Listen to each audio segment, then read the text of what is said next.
வணக்கம் உறவுகளே, சற்று முன் கிடைக்கப்பெற்ற ஒரு மிக மிக முக்கியமான செய்தி ஒன்று வெளியாகி உள்ளது. வீடியோவை தொடர்ந்து முழுமையாக பாருங்கள். புதிய பார்வையாளர்கள் நமது சேனலுக்கு மறக்காம ஒரு சப்ஸ்கிரைப் மட்டும் பண்ணிருங்க. 2026 வரை அதிமுகவின் ஒருங்கிணைப்பாளராக பன்னீர்செல்வம் அவர்கள்தான் செயல்படுவார் என்று மீண்டும் ஒரு திடுக்கிடும் தகவல்களை தேர்தல் ஆணையம் வெளியிட்டிருப்பதாக பன்னீர்செல்வத்தின் தரப்பினர்கள் தற்பொழுது நீதிமன்றத்தில் கூடுதலாக ஆதாரமாக சமர்ப்பிக்கப்பட்டிருக்கிறது. ஜனவரி 14ஆம் தேதி நீதிமன்றத்தின் இறுதி தீர்ப்பின் பொழுது பன்னீர்செல்வத்திற்கு இந்த வழக்கு சாதகமாக அமையாமல் இருந்தால் நிச்சயமாக பன்னீர்செல்வம் அவர்கள் அதிமுகவில் இருந்து நீக்கப்பட்டது செல்லும். அதற்கு பிறகு புதிய கட்சியை தொடங்குவதும் அல்லது வேறு கட்சிகளில் இணைவதும் அவர் முடிவாக இருக்கும் என்று எதிர்பார்க்கப்படுகிறது.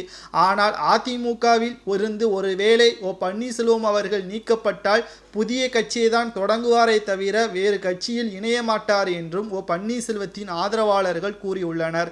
தற்பொழுது 2026 வரை ஒருங்கிணைப்பாளர் என்பது எதற்காக தேர்தல் ஆணையம் கூறியுள்ளது என்றால், கடந்த பொதுக்குழுவின் பொழுது எடப்பாடி பழனிசாமி அவர்கள் அதிமுகவின் கொள்கைக்கு எதிராக செயல்பட்டதாகவும் சட்ட திட்டங்களை மாற்றி அமைத்ததன் மூலமாகத்தான் எடப்பாடி பழனிசாமி அவர்கள் பொதுச்செயலாளராக தேர்வு செய்யப்பட்டார் என்றும், ஆனால் தேர்தல் ஆணையம் அவரது பொதுச்செயலாளர் பதவியை அங்கீகரிக்கவில்லை என்றும் தற்பொழுது மிகப்பெரிய ஒரு குண்டை போட்டிருக்கிறது.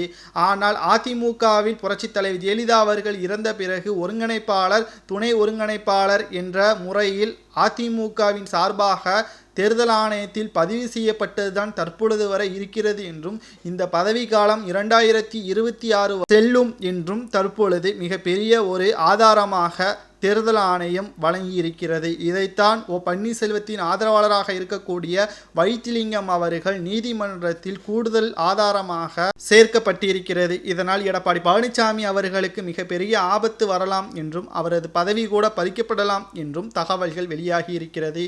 இதை பற்றி உங்களது கருத்துக்களையும் தேர்தல் ஆணையம் கூறுவது சரியா தவறா என்பதை கமெண்ட் வாயிலாக கூறுங்கள். நன்றி, வணக்கம், ஜெய்ஹிந்த்.